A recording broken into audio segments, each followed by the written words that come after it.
ইসলামীর উদ্যোগে গত 15ই সেপ্টেম্বর সাংবাদিক সম্মেলনে ঘোষিত 3 দিনব্যাপী কর্মসূচির প্রথম কর্মসূচি ঢাকা মহানগরীর উদ্যোগে আজকের এই বাইতুল মোকাররমের দক্ষিণ গেটে বিশাল জনসমাবেশের সংগ্রামী সভাপতি ঢাকা মহানগরী দক্ষিণের সংগ্রামী আমির জননেতা নুরুল ইসলাম বুলবুল।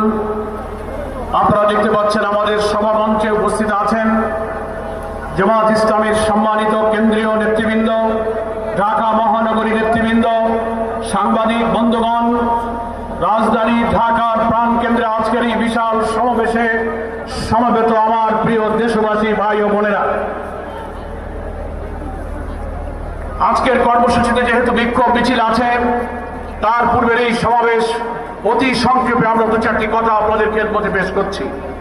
আমাদের নেতৃবৃন্দের কাছে আপনারা শুনেছেন, দেশের রাজনীতি একটি স্বচ্ছ গ্রহণযোগ্য নির্বাচনের দিকে এগিয়ে যাওয়ার লক্ষ্যে